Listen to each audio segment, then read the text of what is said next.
Once more from the house he saw a great personage drive up in a magnificent carriage. A dread foreboding seized him. Dull stupefaction, and thoughts scurrying like mice, vague terror, and the numbness of expectation and the weight of crushed tears in his heavy-laden breast, on his lips the forced, empty smile, and a meaningless prayer addressed to no one. As he walked down the street his servant touched him on the shoulder, handing him a note. He recognized Irina's writing. He tore open the envelope all at once.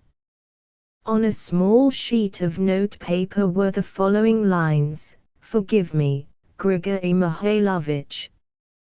All is over between us. I am going away to Petersburg. I am dreadfully unhappy, but the thing is done. It seems my fate, but no, I do not want to justify myself. My presentiments have been realized. Forgive me, forget me. I am not worthy of you, Irina. Be magnanimous, do not try to see me." The blow almost broke Litvinov's heart.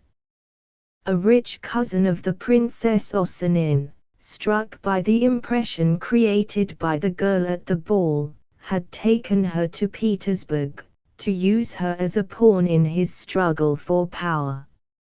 Utterly crushed, Litvinov threw up the university and went home to his father in the country. He heard of her occasionally, encircled in splendor. Her name was mentioned with curiosity, respect, and envy, and at last came the news of her marriage to General Ratmirov. To temptation 10 years had passed, 10 years during which much had happened to Litvinov. He had served in the Crimea, and, after almost dying of typhus, had been invalided home. Observation had shown him that his father's management of their property was so old-fashioned that it did not yield a tenth of the revenue it might yield in skillful hands. He determined to go abroad to study agriculture and technology, so that he might properly manage the estate. In various parts of Europe, in England as well, he had traveled and studied, and now he found himself at Baden, his work concluded, ready to take up his duties. He was at Baden for 2 reasons. First, because he was espoused to his cousin, Tatiana Petrovna Shistov, whom he had grown to dearly love, and who had promised to be his comrade and friend for better or worse, as the English say. And he was at Baden, also, because Tatiana's aunt, Kapitolina Markovna Shistov, an old unmarried lady of 55, a good-natured, honest, eccentric soul, a democrat, sworn opponent of aristocracy and fashionable society, could not resist the temptation of gazing for once on the aristocratic society which sunned itself in such a fashionable place as Baden. While he was expecting the arrival of his betrothed, Litvinov found himself compelled to pass his time in the society of his fellow countrymen, ardent young Russian liberals of both sexes, bubbling over with new theories and enthusiasm, and ready to talk for hours together on the political and social regeneration of their native country. As far as possible, he avoided their society, and escaped into the solitudes of the mountains.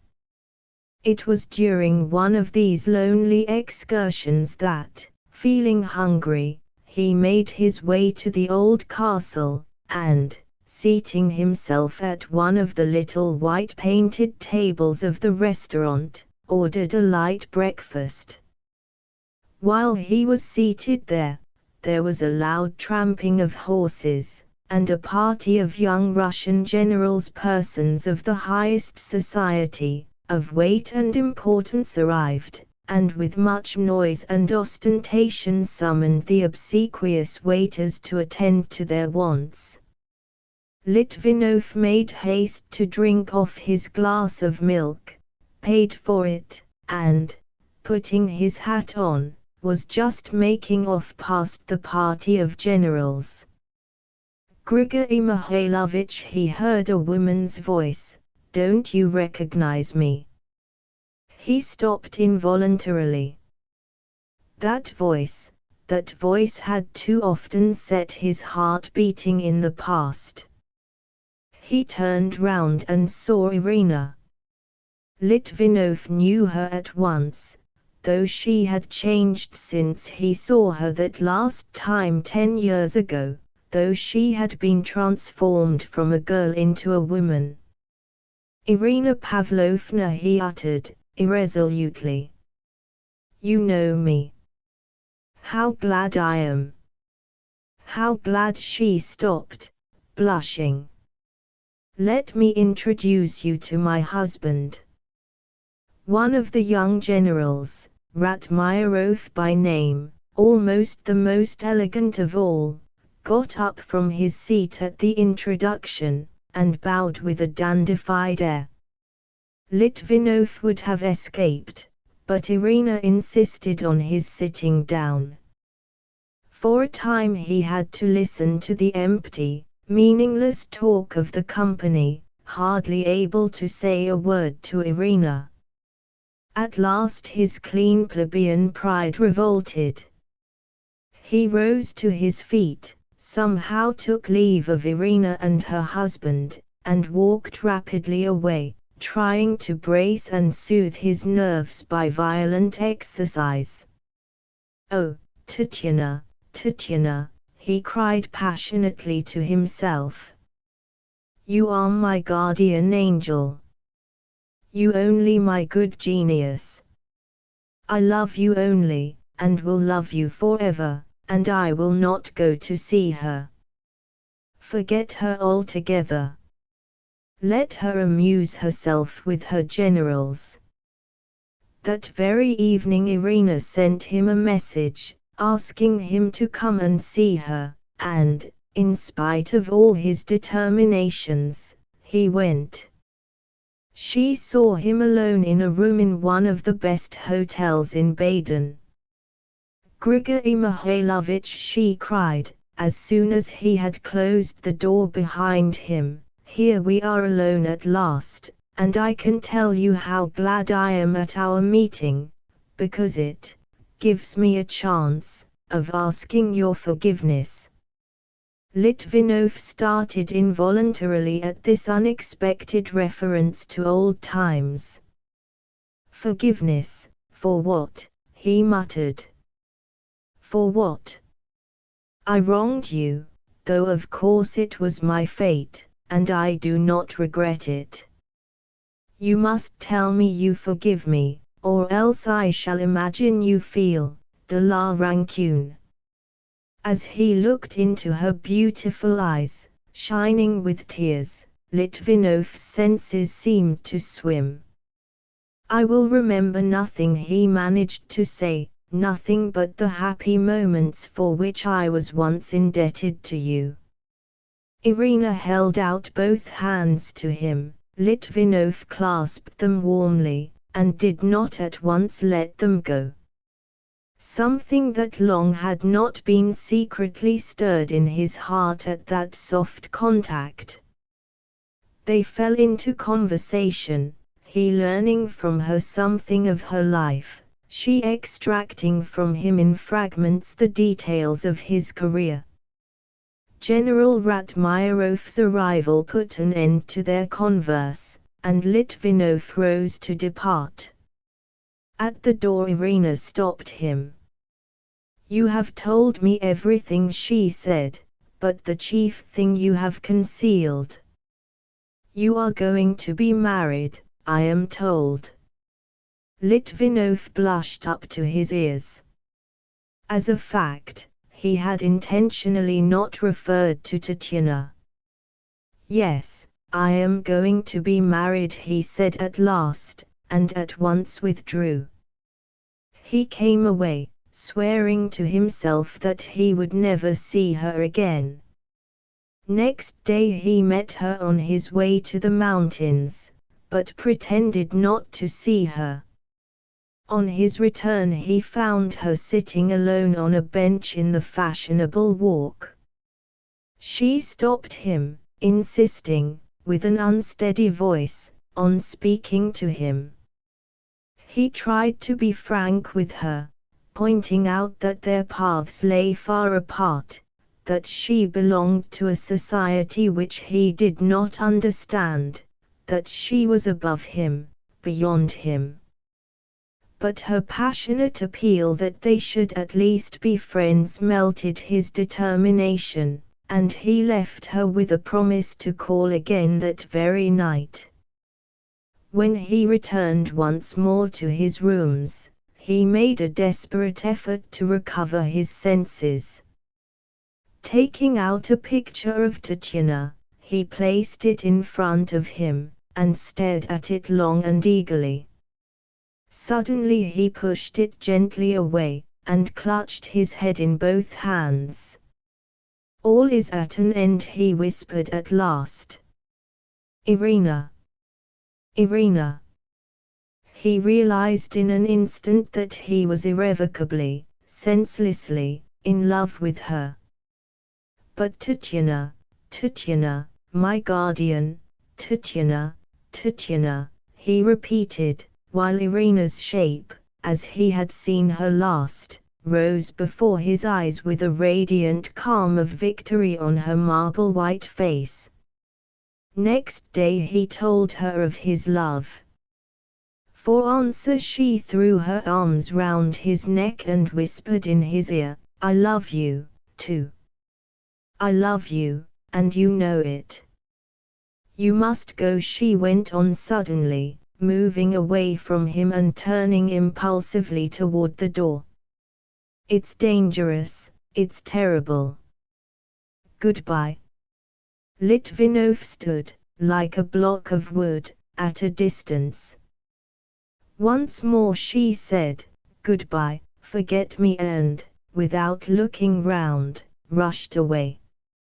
As he left the hotel, like a man in a fog, he passed Ratmirov on the stairs. The general lifted his hat unnecessarily high, and wished him a very good day in a voice which was obviously ironical. He hardly responded to Ratmirov's bow, but rushed back to his lodgings. His head was turning round, and his heart vibrating like a harp string. He tried to pull himself together. He would fly from her. "If I die for it," he muttered to himself. He packed his bag and trunk with furious energy, determined to go that very night. As he was in the midst of his preparations, a note was brought him from Irina. Sooner or later, she wrote, "It must have been. My life is in your hands. If necessary, I will throw up everything and follow you to the ends of the earth. We shall see each other tomorrow, of course. Your Irina." 2 hours later he was sitting in his room on the sofa. His box stood in the corner, open and empty. 3. A ruined life. Tatiana and her aunt arrived the following day at 12 o'clock. Litvinov was at the station to meet them, a different Litvinov from the one who a few days before had been so self-confident, so spiritual, so calm and content. His whole appearance, his movements, the expression of his face, had been transformed. Some sensation, unknown before, had come, strong, sweet and evil. The mysterious guest had made its way to the innermost shrine, and taken possession and lain down in it in silence, but, in all its magnitude, like the owner in a new house.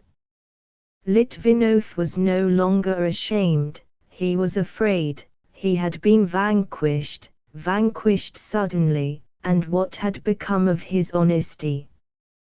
The first look at Tatiana, the first look of Tatiana, that was what filled him with terror, that was what he had to live through directly, and afterwards.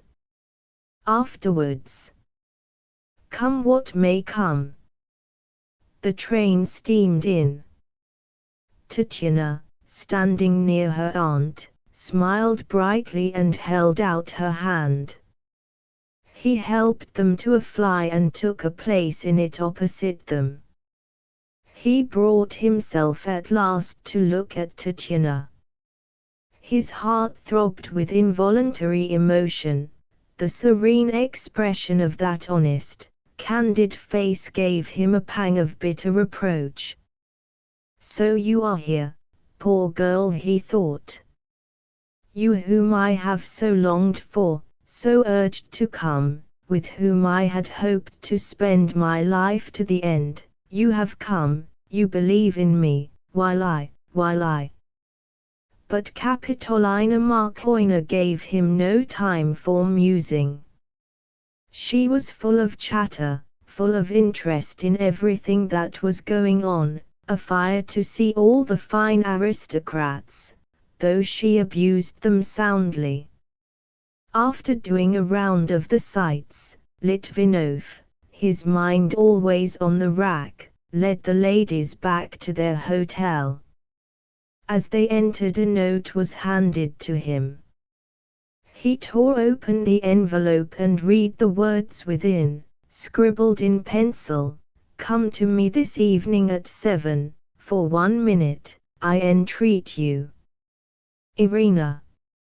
After dinner Litvinov escorted the two ladies to their room, and, after standing a little while at the window, with a scowl on his face, he suddenly announced that he had to go out for a short time on business. Tatiana said nothing, she turned pale and dropped her eyes. She was well aware that Litvinov knew that her aunt took a nap after dinner. She had expected him to take advantage of it to remain with her. He had not been alone with her nor spoken frankly to her since her arrival. And now he was going out. What was she to make of it? And, indeed, his whole behavior all along. In a few minutes he was with Irina, holding her in his arms. "I can't live without you, Irina," he whispered. "I am yours forever and always. I can only breathe at your feet." He stooped down, all in a tremble, to kiss her hand. Irina gazed at his bent head. "Then let me say that I, too, am ready for anything, that I, too, will consider no one and nothing. As you decide, so it shall be. I, too, am forever yours, yours." He tore himself away with difficulty. He had turned his back on his upright, well-organized, orderly future. The thing was done, but how was he to face his judge? And if only his judge would come to meet him, an angel with a flaming sword, that would be easier for a sinning heart, instead of which, he had himself to plunge the knife in, infamous. But to turn back, to abandon that other, to take advantage of the freedom offered him, recognized as his. No, no. Better to die. No, he would have none of such loathsome freedom, but would humble himself in the dust, and might those eyes look down on him with love. 2 hours later he was back again, trying to talk to the girl he determined to deceive. He felt a continual gnawing of conscience. Whatever he said, it always seemed to him that he was telling lies, and Tatiana was seeing through it. The girl was paler than usual, and, replying to her aunt, she said she had a little headache. "It's the journey," suggested Litvinov, and he positively blushed with shame. "Yes, the journey," repeated Tatiana, letting her eyes dwell for a moment on his face. In the night, at 2 o'clock, Kapitolina Markovna, who was sleeping in the same room with her niece, suddenly lifted up her head and listened. "Tatiana," she said, "you are crying." Tatiana did not at once answer. "No, aunt," sounded her gentle voice, "I have caught cold." In the course of that dreadful night Litvinov had arrived at a resolution. He determined to tell Tatiana the truth, and in the morning he steeled himself for the interview. He found her alone, and with an effort stumbled out the introductory words of his confession. Tatiana stopped him abruptly in the middle. "Grigory Mikhailovich," she said in a measured voice, while a deathly pallor overspread her whole face, "I will come to your assistance. You no longer love me, and you don't know how to tell me so." He flung himself on his knees before her.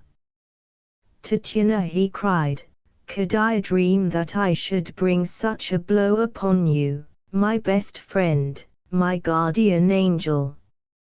I have come to tell you that your friend is ruined, that he is falling into the pit, and would not drag you down with him, but save me. No. Even you cannot save me. I should push you away. I am ruined, Tatiana, I am ruined past all help."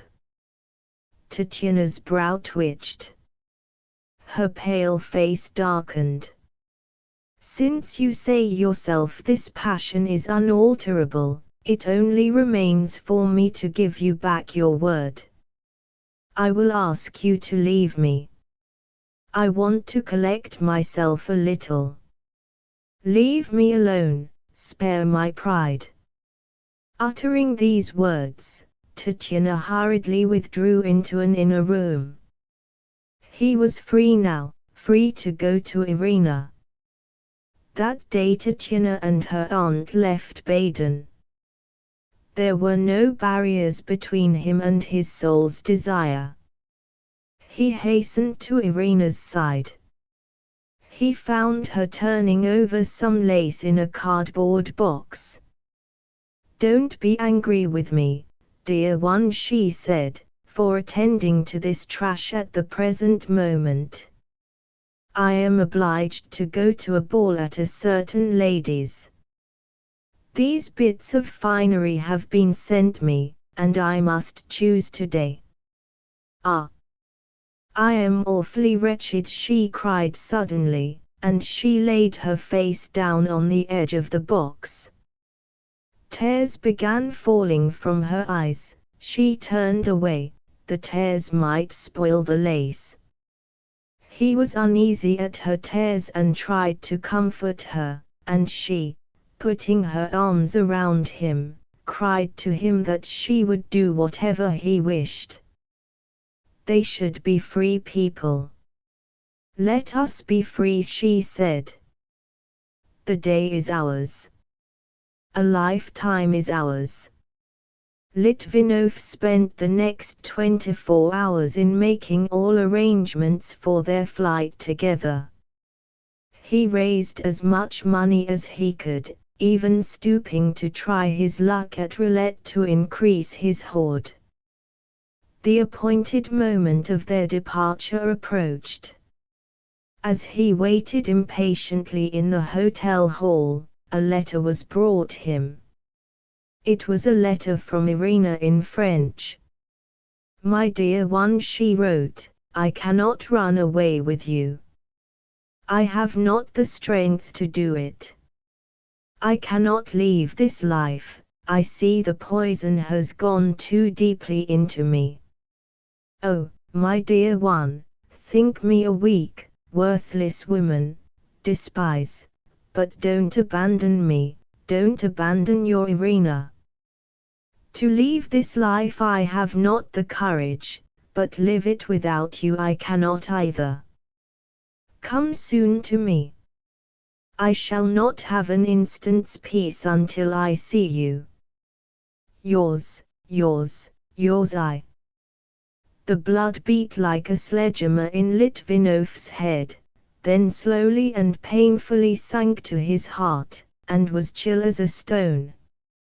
And so again deceit, no, worse than deceit, lying and baseness, and life shattered, everything torn up by its roots utterly, and the sole thing which he could cling to, the last prop, in fragments too. In Litvinov's soul rose, like sudden gusts of wind before a storm, momentary impulses of fury. He determined to leave Baden at once. Getting a carriage, he took his box to the station. He was just taking his seat in the railway carriage. Grigory Mihailovich! Grigory! He heard a supplicating whisper behind him. He started to see Irina standing on the platform, her eyes crying to him to come back, to come back. He jumped into the carriage, and turning round, he motioned her to a place beside him. She understood him. There was still time. One step, one movement, and two lives made one forever would have been hurried away into the uncertain distance. While she wavered, a loud whistle sounded, and the train moved off.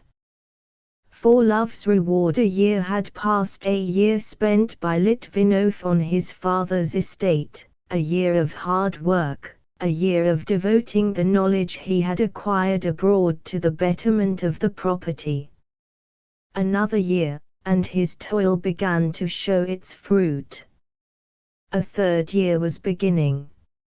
An uncle, who happened to be a cousin of Kapitolina Markovna, and had been recently staying with her, paid them a visit.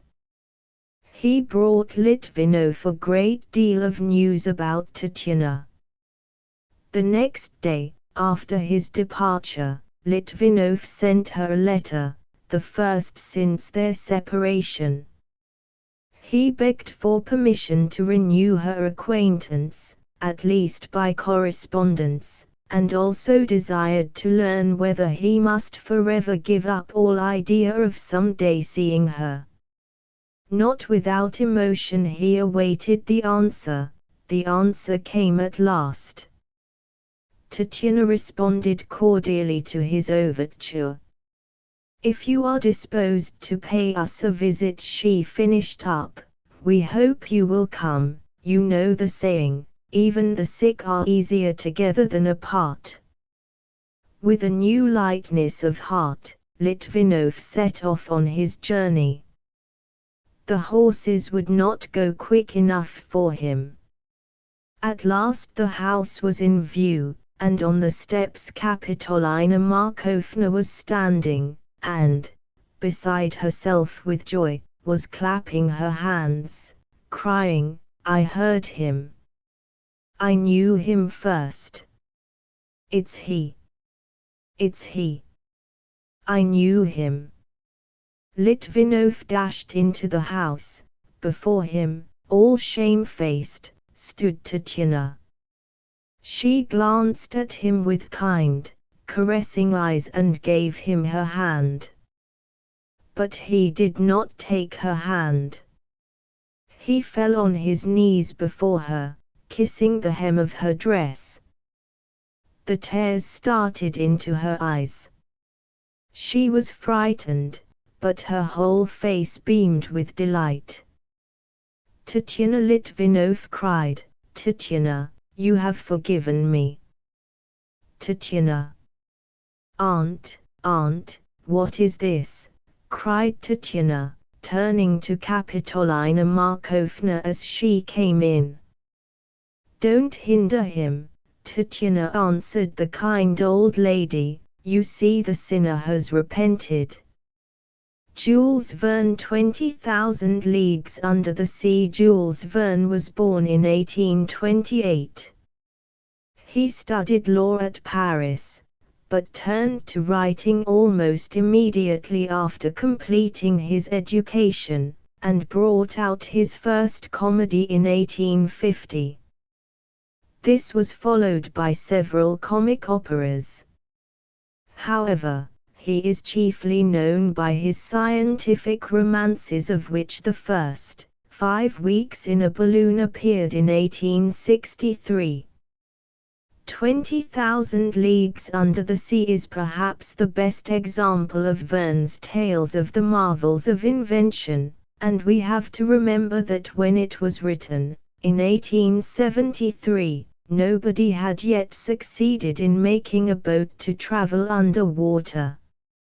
For that reason it was, in a way, a prophetic book, shadowing forth the wonderful possibilities of human ingenuity in exploring the ocean's unknown depths. Jules Verne died the 24th of March, 1905.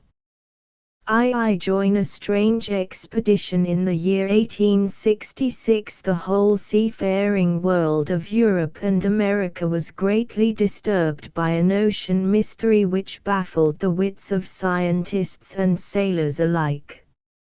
Several vessels, in widely different regions of the seas, had met a long and rapidly moving object, much larger than a whale, and capable of almost incredible speed. It had also been seen at night, and was then phosphorescent, moving under the water in a glow of light.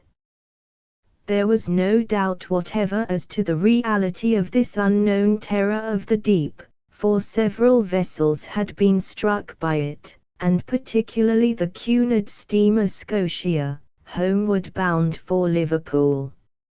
It had pierced a large triangular hole through the steel plates of the Scotia's hull, and would certainly have sunk the vessel had it not been divided into 7 watertight compartments, any one of which could stand injury without danger to the vessel.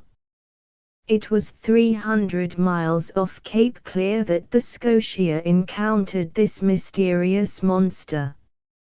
Arriving after some days' delay at Liverpool, the vessel was put into dock, when the result of the blow from the unknown was thoroughly investigated. So many vessels having recently been lost from unknown causes, the narrow escape of the Scotia directed fresh attention to this ocean mystery, and both in Europe and America there was a strong public agitation for an expedition to be sent out, prepared to do battle with, and if possible destroy, this narwhal of monstrous growth, as many scientists believed it to be. Now Pierre Aronnax, assistant professor in the Paris Museum of Natural History, was at this time in America, where I had been engaged on a scientific expedition into the disagreeable region of Nebraska. I had arrived at New York in company of my faithful attendant, Conseil, and was devoting my attention to classifying the numerous specimens I had gathered for the Paris Museum. As I had already some reputation in the scientific world from my book on the mysteries of the great submarine grounds, a number of people did me the honor of consulting me concerning the one subject then exercising the minds of all interested in ocean travel. An expedition was also being fitted out by the United States government, the fastest frigate of the Navy, the Abraham Lincoln, under command of Captain Farragut, being in active preparation, with the object of hunting out this wandering monster which had last been seen 3 weeks before by a San Francisco steamer in the North Pacific Ocean. I was invited to join this expedition as a representative of France, and immediately decided to do so.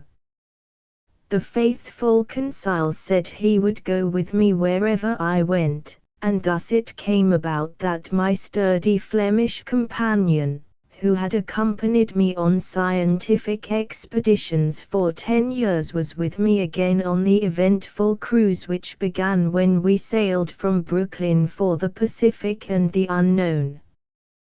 The crew of the frigate and the various scientists on board were all eagerness to meet the great cetacean, or sea unicorn. My own opinion was that it would be found to be an whale of monstrous growth, for these creatures are armed with a kind of ivory sword, or tusk, as hard as steel, and sometimes nearly 7 feet long by 15 inches in diameter at the base. Supposing one to exist 10 times as large as any that had ever been captured, with its tusk proportionately powerful, it was conceivable that such a gigantic creature, moving at a great rate, could do all the damage that had been reported. There was among our crew one Ned Land, a gigantic Canadian of 40, who was considered to be the prince of harpooners. Many a whale had received its death blow from him, and he was eager to flesh his harpoon in this redoubtable cetacean which had terrified the marine world. Week after week passed without any sign that our quest would be successful. Indeed, after nearly 4 months had gone, and we had explored the whole of the Japanese and Chinese coasts, the captain reached the point of deciding to return, when one night the voice of Ned Land was heard calling, "Look out there! The thing we are looking for on our weather beam." At this cry the entire crew rushed towards the harpooner captain, officers, masters, sailors, and cabin boys. Even the engineers left their engines, and the stokers their furnaces. The frigate was now moving only by her own momentum, for the engines had been stopped. My heart beat violently. I was sure the harpooner's eyes had not deceived him. Soon we could all see, about 2 cables' length away, a strange and luminous object, lying some fathoms below the surface, just as described in many of the reports. One of the officers suggested that it was merely an enormous mass of phosphorus particles, but I replied with conviction that the light was electric. And even as I spoke the strange thing began to move towards us. The captain immediately reversed engines and put on full speed, but the luminous monster gained on us and played round the frigate with frightful rapidity. Its light would go out suddenly and reappear again on the other side of the vessel. It was clearly too great a risk to attack the thing in the dark, and by midnight it disappeared, dying out like a huge glowworm. It appeared again, about 5 miles to the windward, at 2 in the morning, coming up to the surface as if to breathe, and it seemed as though the air rushed into its huge lungs like steam in the vast cylinders of a 2,000 horsepower engine. "Hum," said I, "a whale with the strength of a cavalry regiment would be a pretty whale." To the attack, and after everything was in readiness to attack with the coming of the dawn, and Ned Land was calmly sharpening his great harpoon, but by 6 in the morning the thing had again disappeared, and a thick sea fog made it impossible to observe its further movements. At 8 o'clock, however, the mist had begun to clear, and then, as suddenly as on the night before, Ned Land's voice was heard calling, "The thing on the port quarter." There it was, surely enough, 1.5 miles away, now a large black body showing above the waves, and leaving a track of dazzling white as its great tail beat the water into foam. Moving rapidly, it approached within 20 feet of the frigate. Ned stood ready at the bow to hurl his harpoon, and the monster was now shining again with that strange light which dazzled our eyes. All at once he threw the harpoon. It struck on a hard body. Instantly the light went out and 2 enormous waterspouts fell on our deck. A frightful shock followed, and the next moment I found myself struggling in the sea. Though a good swimmer, I kept afloat with some difficulty, and great was my joy when I heard the voice of the faithful Conseil, who had jumped in after me. Much stronger than myself, he helped me to remove some of my clothes, and thus we kept afloat until I fainted. When I regained consciousness, I found myself on the top of what seemed to be a floating island, and there was Ned Land as well as Conseil. We were on the back of the mysterious monster, and it was made of metal. Presently it began to move, and we were afraid it might go below the surface.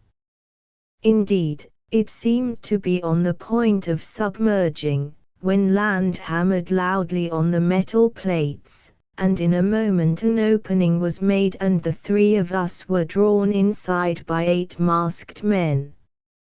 A door banged on us, and for half an hour we lay in utter darkness. Then a brilliant electric light flooded the cabin, a room of about 20 feet by 10, and 2 men entered. One was tall, pale, and dark-eyed, but magnificently proportioned. Though we spoke to them in French, German, English, and Latin, they did not seem to understand, while their own speech was unintelligible to us. But they gave us clothes and food. After eating the food, which was strange but delicious, we all lay down and slept the sleep of sheer exhaustion. Next day the tall man, whom I afterwards came to know as Captain Nemo, master of his marvelous submarine boat, came to me, and, speaking in French, said, "I have been considering your case, and did not choose to speak till I had weighed it well. You have pursued me to destroy me. I have done with society for reasons of my own. I have decided. I give you choice of life or death. If you grant me a passive obedience, and submit to my consigning you to your cabin for some hours or days, as occasion calls, you are safe. You, Monsieur Aronnax, have least cause to complain, for you have written on the life of the sea. I have your book in my library here and will benefit most when I show you its marvels. I love it. It does not belong to despots." Clearly we could do nothing but submit, and afterwards Captain Nemo showed me his wondrous craft. 3-hour life on the Nautilus, it was indeed a thing of marvels, for, besides the dining room, it contained a large library of 12,000 volumes, a drawing room measuring 30 feet by 18, and 15 high. The walls of this apartment were adorned with masterpieces of the great painters, and beautiful marbles and bronzes. A large piano organ stood in one corner, and there were glass cases containing the rarest marine curiosities which a naturalist could wish to see. A collection of enormous pearls in a cabinet must have been worth millions, and Captain Nemo told me he had rifled every sea to find them. The room assigned to me was fitted up with every luxury, yet the captain's own apartment was as simply furnished as a monastic cell, but in it were contained all the ingenious instruments that controlled the movements of the Nautilus, as his submarine was named. The electricity was manufactured by a process of extracting chloride of sodium from the sea water, but the fresh air necessary for the life of the crew could only be obtained by rising to the surface. The engine room was 6 to 5 feet long, and in it was the machinery for producing electricity as well as that for applying the power to the propeller. The Nautilus, Captain Nemo explained, was capable of a speed of 50 miles an hour, and could be made to sink or rise with precision by flooding or emptying a reservoir. In a box, raised somewhat above the hull and fitted with glass 10 inches thick, the steersman had his place, and a powerful electric reflector behind him illumined the sea for half a mile in front. The submarine also carried a small torpedo-like boat, fitted in a groove along the top, so that it could be entered from the Nautilus by opening a panel, and, after that was closed, the boat could be detached from the submarine, and would then bob upwards to the surface like a cork. The importance of this and its bearing on my story will appear in due time. It was on a desert island that Captain Nemo had carried out the building of the Nautilus, and from many different places he had secured the various parts of the hull and machinery, in order to maintain secrecy. Deeply interested as I was in every detail of this extraordinary vessel, and excited beyond measure at the wonders which awaited me in exploring the world beneath the waves, I had still the feeling of a prisoner who dared scarcely hope that liberty might some day be obtained.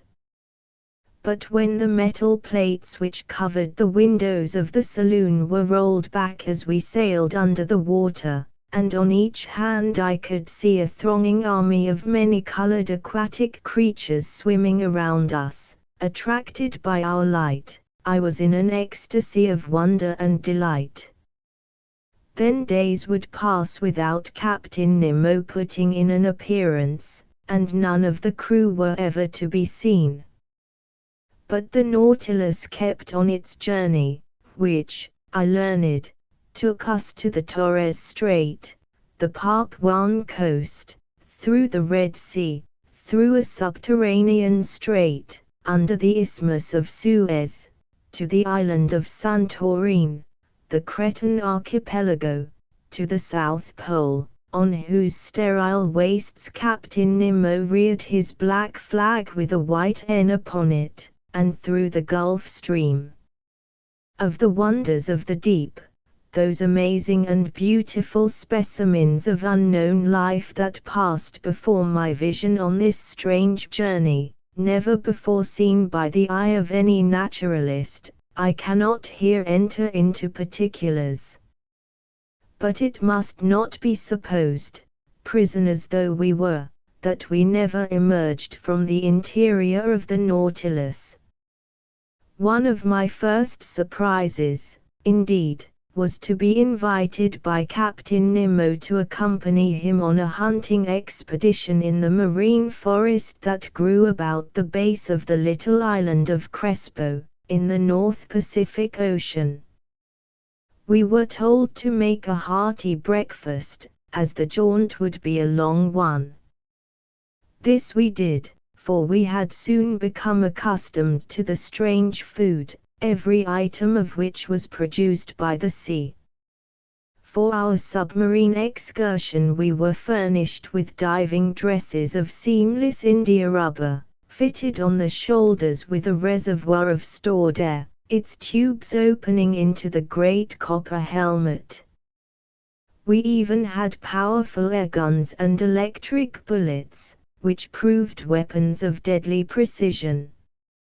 When inside our diving dresses, we could not move our feet on account of the enormous leaden soles, so that we had to be pushed into a compartment at the bottom of the vessel, and the iron doors secured behind us. Water was then pumped in, and we could feel it rising around us, until the compartment was full, when an outer door opened and we stepped onto the floor of the sea. For some considerable distance we walked along sands of the most perfect smoothness, and then had to make our way over slimy rocks and treacherous masses of seaweed, before we reached the fairy-like forest under the sea, where all the branches of the marvelous growths ascended perpendicularly. It was indeed a rare experience for me, who had written the mysteries of the great submarine grounds, thus to see, at first hand, the life which I had only been able to speculate on before. We captured many rare specimens, and shot a fine sea otter, the only known quadruped that inhabits the rocky depths of the Pacific. It was 5 feet long, and its skin was worth £100. For Captain Nemo and the Avenger, so constantly was I enchanted with the wonders of our journey that day succeeded day without my taking note of them, but Captain Nemo, for all his kindness, still remained as mysterious as the Sphinx.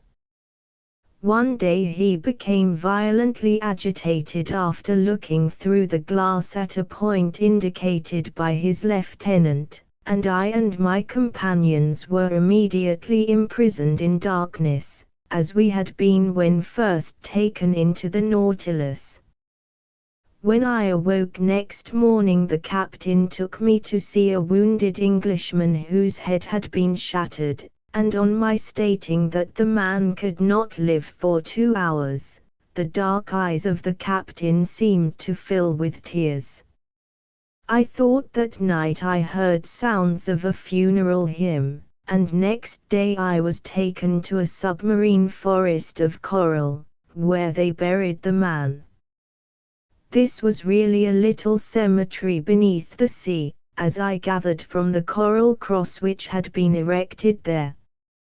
Ned Land, unlike me, was soon satisfied with what he had seen of the submarine world, and had now but one thought of escape.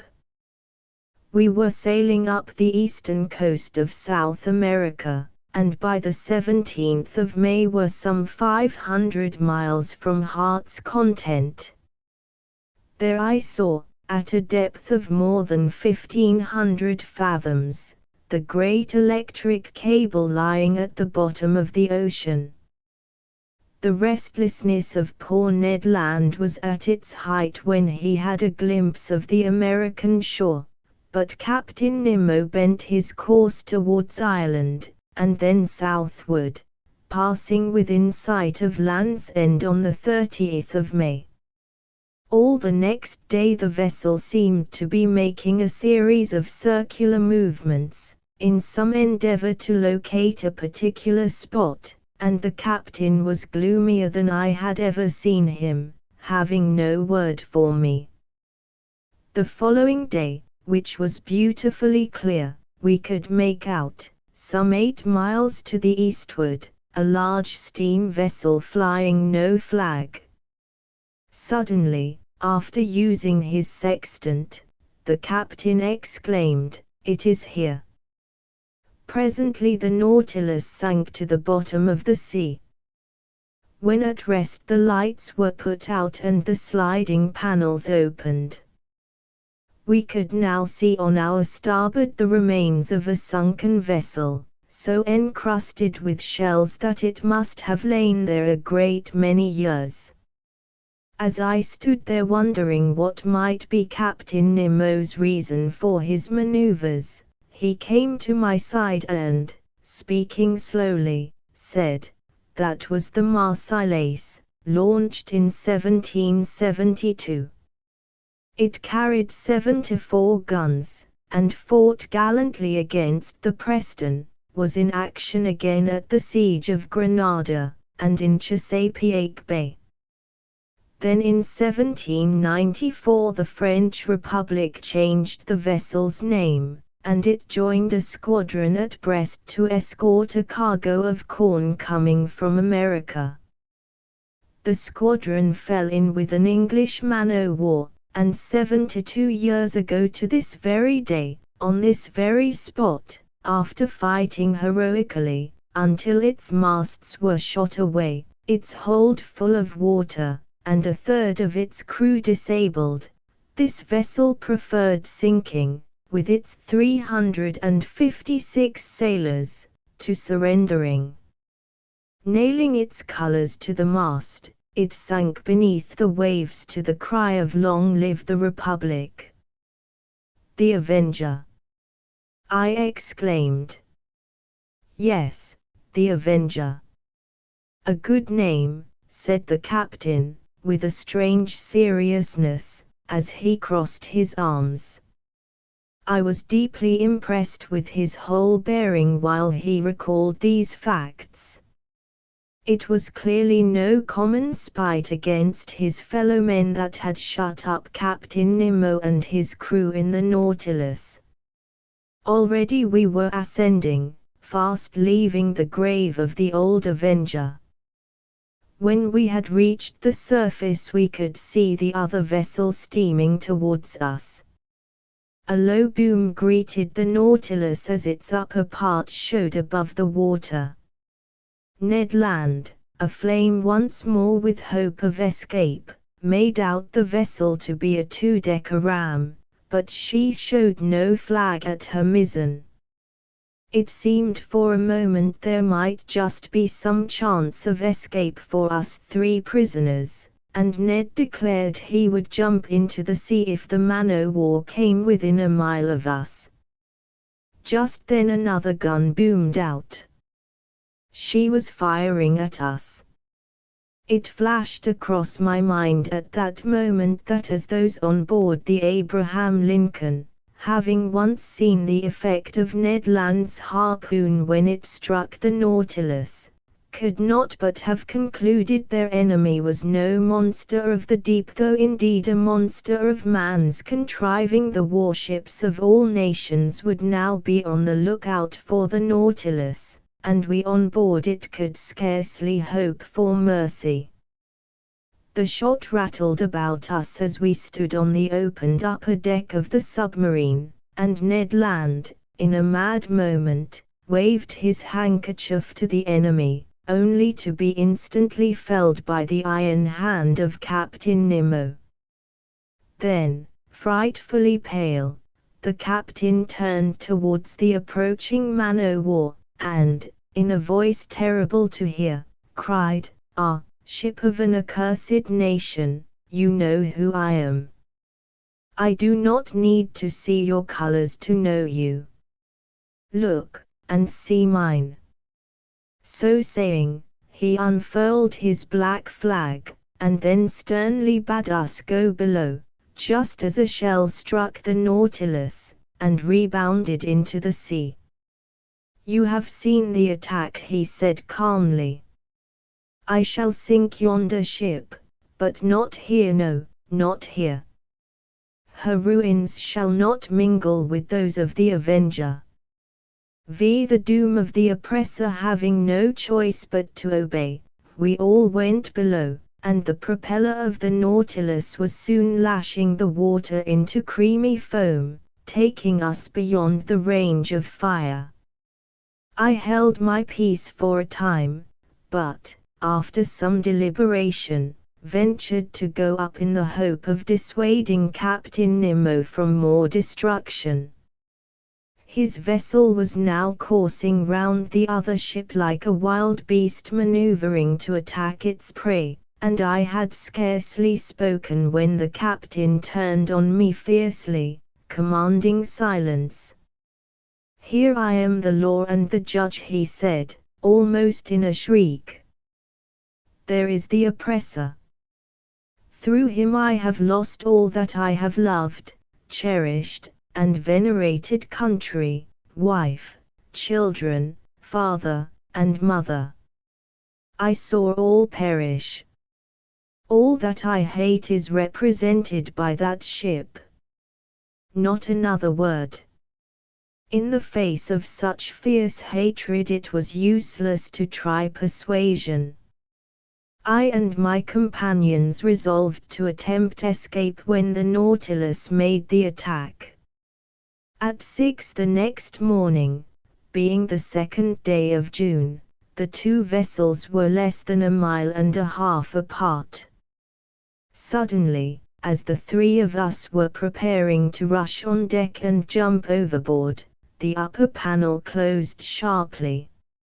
Our chance was gone. Next moment the noise of the water rushing into the reservoir indicated that we were sinking, and in a moment more the machinery throbbed at its greatest speed as the Nautilus shot forward under the sea. Then the whole submarine trembled, there was a shock, and then a rending jar above. The terror of the seas had cut its way through the other vessel like a needle through sailcloth. Horror-stricken, I rushed into the saloon and found Captain Nemo, mute and gloomy, standing by the port panel, which had instantly been slid back, watching with a terrible satisfaction the injured vessel sinking with all its crew beneath the waves. The Nautilus sank with it, so that its terrible captain might lose nothing of the fascinating horror presented by the spectacle of his victims descending to their ocean grave. When we had seen all, he went to his room, and, following him, I saw on the wall the portraits of a woman, still young, and two little children. He looked at them, and as he stretched his arms toward them the fierce expression of hate died away from his face. He sank down on his knees, and burst into deep sobs. I felt a strange horror for this man, who, though he might have suffered terribly, had no right to exact so terrible a vengeance. The Nautilus was now making its top speed, and the instruments indicated a northerly direction. Whither was it flying? That night we covered 200 leagues of the Atlantic. Onward we kept our course, the speed never lessening, and for 15 or 20 days, during which we prisoners never saw the captain or his lieutenant, this headlong race continued.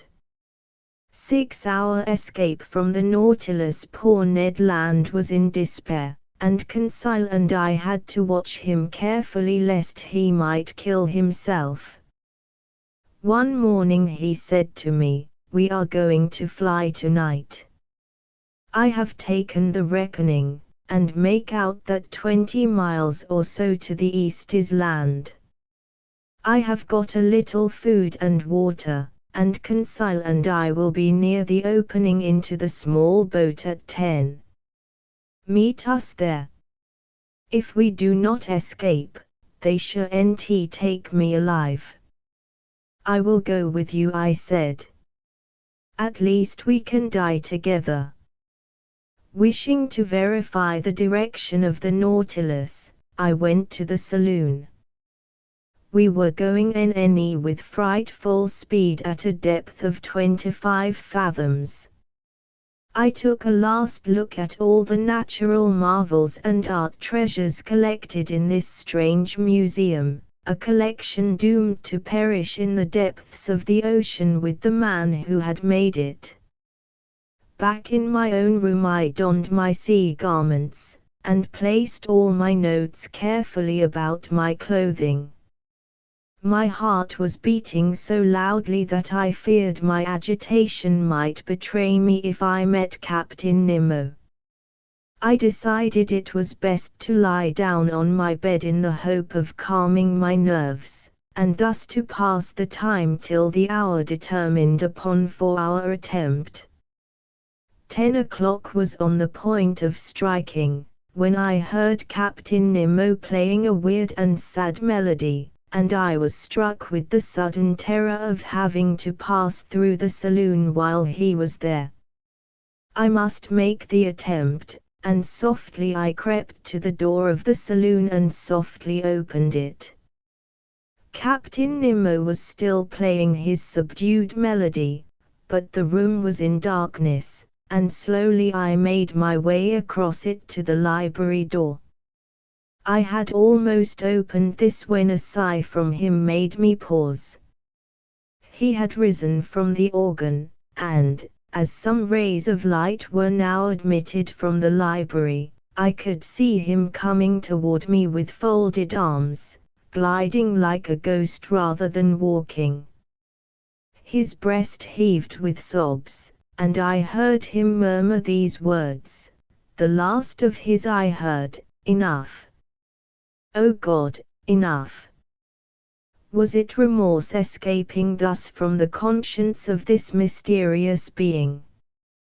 Had I not seen it begin with the tears in his eyes at the death of the Englishman whom he had buried in the coral cemetery, and who was doubtless a victim of one of his acts of destruction?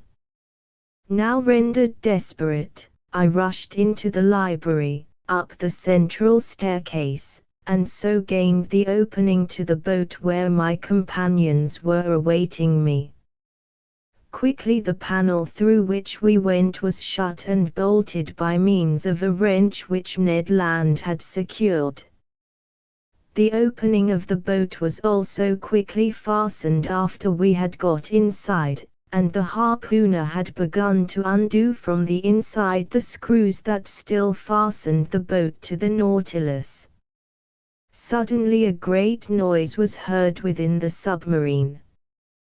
We thought we had been discovered, and were prepared to die defending ourselves. Ned Land stopped his work for the moment, and the noise grew louder. It was a terrible word, 20 times repeated, that we heard. The maelstrom. The maelstrom, was what they were crying. Was it to this, then, that the Nautilus had been driven, by accident or design, with such headlong speed? We heard a roaring noise, and could feel ourselves whirled in spiral circles. The steel muscles of the submarine were cracking, and at times in the awful churning of the whirlpool it seemed to stand on end. "We must hold on," cried Land, "and we may be saved if we can stick to the Nautilus." His anxiety now was to make fast the screws that bound the boat to the submarine, but he had scarcely finished speaking when, with a great crash, the bolts gave way, and the boat shot up, released from the larger vessel, into the midst of the whirlpool. My head struck on its iron framework, and with the violent shock I lost all consciousness. How we escaped from that hideous gulf, where even whales of mighty strength have been tossed and battered to death, none of us will ever know. But I was in a fisherman's hut on the Lofoten Isles when I regained consciousness. My 2 companions were by my side, safe and sound, and we all shook hands heartily. There we had to wait for the steamer that runs twice a month to Cape North, and in the interval I occupied myself revising this record of our incredible expedition in an element previously considered inaccessible to man, but to which progress will one day open up a way. I may be believed or not, but I know that I have made a journey of 20,000 leagues under the sea. Does the Nautilus still exist? Is Captain Nemo still alive? Was that awful night in the maelstrom his last, or is he still pursuing a terrible vengeance? Will the confessions of his life, which he told me he had written, and which the last survivor of his fellow exiles was to cast into the sea in an airtight case, ever be found? This I know, that only two men could have a right to answer the question asked in the Ecclesiastes 3,000 years ago, that which is far off and exceeding deep, who can find it out?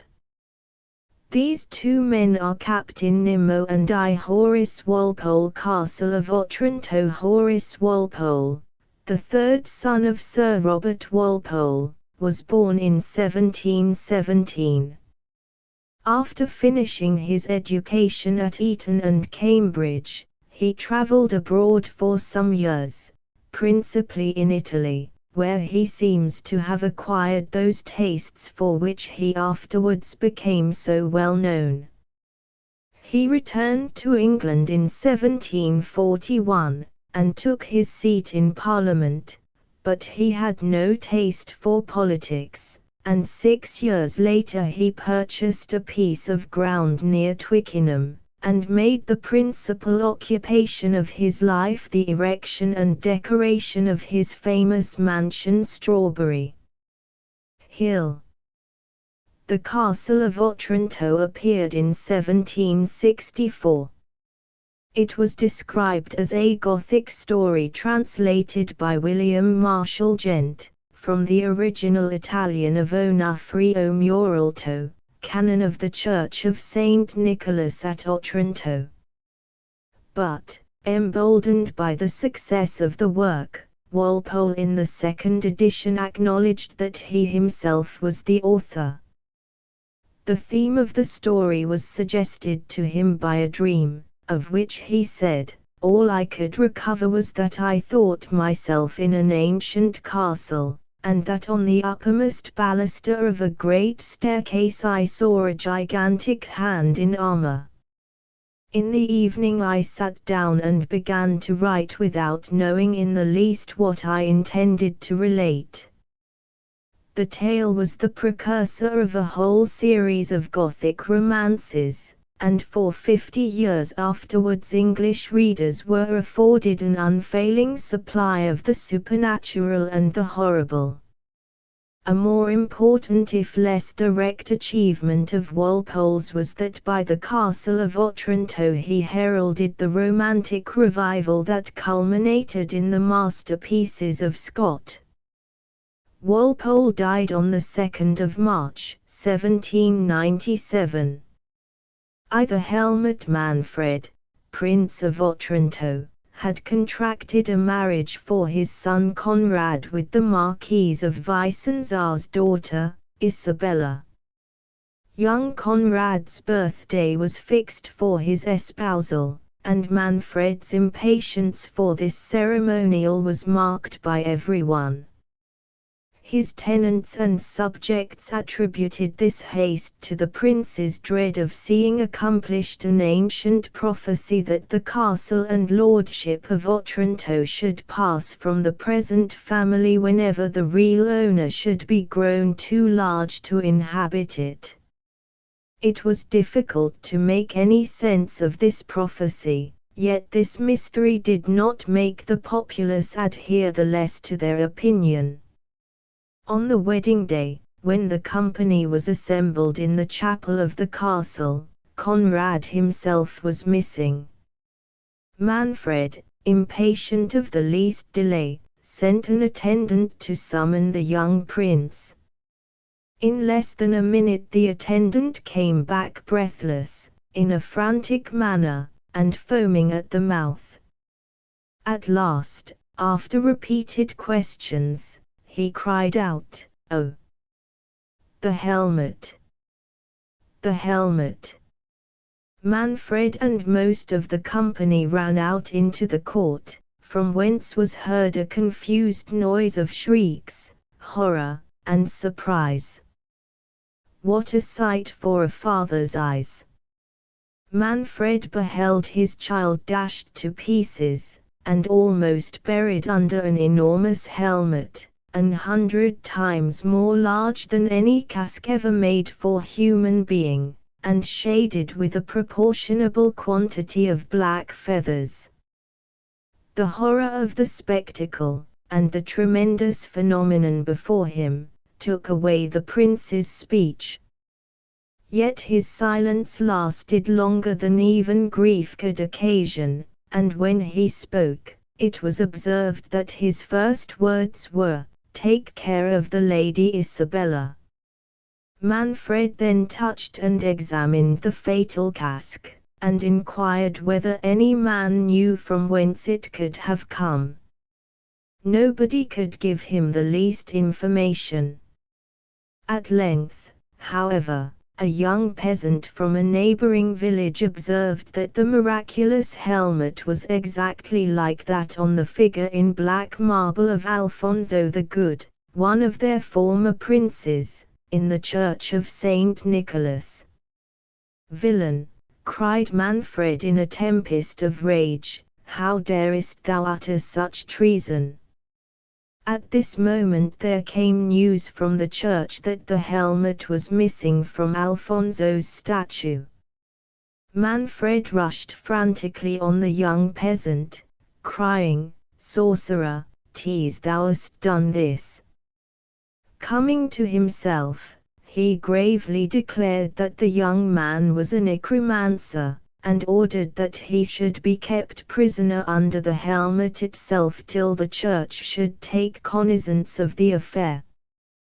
Conrad's mother, the Princess Hippolyta, had been carried fainting to her apartments, accompanied by her daughter Matilda, who smothered her own grief in order to assist her afflicted parent, and by Isabella.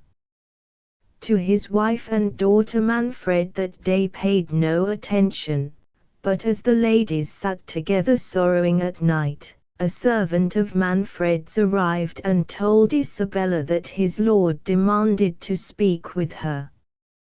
"I sent for you on a matter of great moment," said he.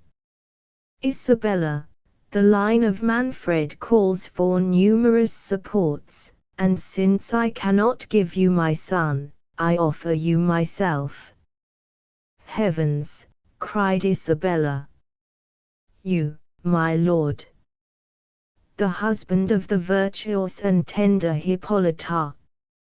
"Name not that woman to me," said Manfred imperiously. "I shall divorce her. My fate depends on having sons." He seized the hand of Isabella, who shrieked and started from him. At that instant the portrait of his grandfather, which hung in the apartment, uttered a deep sigh and descended from its panel. Manfred in his distraction released Isabella, who had not seen the portrait's movement, and who made towards the door. The spectre marched sedately, but dejectedly, into a chamber on the right hand. Manfred would have followed, but the door was clapped to with violence, nor could he with all his force reopen it. As Isabella took flight, she recollected a subterraneous passage, which led from the vaults of the castle to the church of Saint Nicholas. She determined, if no other means of deliverance offered, to shut herself up forever among the holy virgins, whose convent was contiguous to the cathedral. In this resolution, she seized a lamp that burned at the foot of the staircase, and hurried towards the secret passage.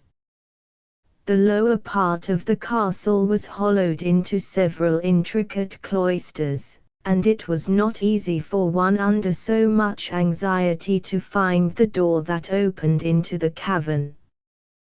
When in that long labyrinth of darkness a gust of wind extinguished her lamp, words cannot paint the horror of her situation.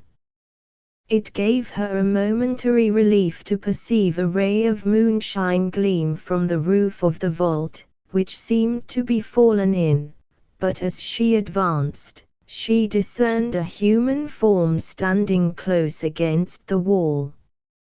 She shrieked, believing it to be the ghost of Conrad. But the figure asked her, in a submissive voice, not to be alarmed. "Sir, whoever you are," she replied, "assist me to escape from this fatal castle." "Alas," said the stranger, "what can I do to assist you?" "Oh," said Isabella, "help me but to find the trapdoor that is hereabout, it is the greatest service you can do me." With a little searching they found the trapdoor, the stranger lifted it, and Isabella descended to some stone steps below. The stranger was about to follow, when the voice of Manfred was heard in the distance. "Make haste or we are ruined," cried Isabella. But the door slipped out of his hands and fell with a crash. Instantly Manfred, who had heard the noise, hastened up, accompanied by servants with torches. "It must be Isabella escaping by the subterraneous passage," he cried. What was his astonishment when the light discovered to him the young peasant whom he had thought confined under the helmet. "Traitor, how camest thou here?" said Manfred. "I am no traitor," replied the young man, "and that is how I came here."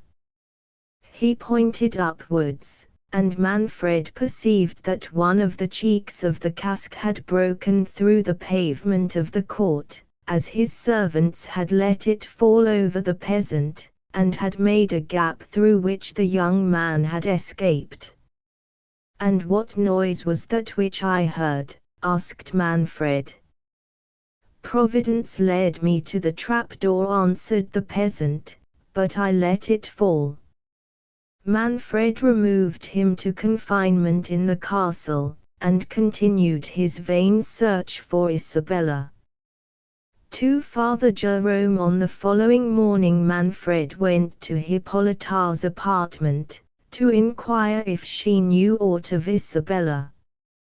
While he was questioning her, word was brought that Father Jerome demanded to speak with him. Manfred ordered him to be admitted. "Is your business with me or the princess?" asked Manfred. "With both," replied the holy man. "The Lady Isabella, what of her?" interrupted Manfred eagerly. "Is at St. Nicholas' altar," replied Jerome. "That is no business of Hippolyta," said Manfred with confusion. "Let us retire to my chamber." "No, my lord," said Jerome firmly, "my commission is to both, and in the presence of both I shall deliver it. But first I must interrogate the princess, whether she is acquainted with the cause of the Lady Isabella's flight." "No, on my soul," said Hippolyta. "Father," interrupted Manfred, "I am the sovereign here, and will allow no meddling priest to interfere in my domestic affairs." "My lord," said the friar, "I know my duty, and am the minister of a mightier prince than Manfred." Manfred trembled with rage and shame, but Hippolyta intervened. "Holy Father," said she, "it is my duty to hear nothing that it pleases not my lord I should hear. Attend the prince to his chamber, I will retire to my oratory." Excellent woman, said the friar. My lord, I attend your pleasure. As soon as they had entered the prince's apartments, Manfred began. I perceive that Isabella has acquainted you with my purpose. Now hear my resolve. Urgent reasons of state demand that I should have a son. It is in vain to expect an heir from Hippolyta. I have made choice of Isabella, and you must bring her back. Prince, replied Jerome, the injuries of the virtuous Hippolyta have mounted to the throne of pity. By me thou art reprimanded for thy intention of repudiating her, by me thou art warned not to pursue thy wicked design on Isabella. Father, you mistake me, said the prince. You know not the bitterest of my pangs. I have had scruples on the legality of our union. Hippolyta is related to me in the 4th degree. It is true, we had a dispensation. But I have been informed that she had been contracted to another. Ease my conscience of this burden by dissolving our marriage. For some time the holy man remained absorbed in thought. At length, conceiving some hopes from delay, he professed to be struck with the prince's scruples. Manfred was overjoyed at this apparent change. Since we now understand one another, resumed the prince, I expect that you will satisfy me on one point. Who is the youth that I found in the vault? He must have been privy to Isabella's flight. Is he her lover? The friar conceived it might not be amiss to sow the seeds of jealousy in Manfred's mind, so that he might be prejudiced against Isabella, or have his attention diverted to a wrong scent. With this unhappy policy, he answered in a manner to confirm Manfred's fears. I will fathom to the bottom of this intrigue, cried Manfred in a rage, and, quitting Jerome abruptly, he hastened to the great hall, and ordered the peasant to be brought before him. The young man, finding that his share in Isabella's flight had been discovered, boldly told the truth of his adventure in the vault. And on a silly girl's report, said Manfred, thou didst hazard my displeasure. I fear no man's displeasure, said the peasant, when a woman in distress puts herself under my protection. Matilda was passing through a latticed gallery at the upper end of the hall, when her attention was drawn to the prisoner. The gallantry of his last reply interested her in his favor. His person was noble, handsome, and commanding, but his countenance soon engrossed her whole care. Heavens, she said to herself softly, is he not the exact resemblance of Alfonso's picture? Take him to the courtyard, and sever his head from his body, was the sentence of Manfred. Matilda fainted. Father Jerome, horrified at the catastrophe his imprudence had occasioned, begged for the prisoner's life. But the undaunted youth received the sentence with courage and resignation. In the courtyard he unbuttoned his collar, and knelt down to his prayers. As he stooped, his shirt slipped down below his shoulder and disclosed the mark of a bloody arrow. Gracious heavens, cried Jerome, it is my child. My Theodore. What may this mean? How can it be thy son? Said Manfred. Spare him, good prince. He is my lawful son, born to me when I was Count of Falconra, Sicily can boast of few houses more ancient. Is it possible my lord can refuse a father the life of his long-lost child? Return to thy convent, answered Manfred after a pause. Conduct the princess hither, obey me in what else thou knowest, and I promise thee the life of thy son.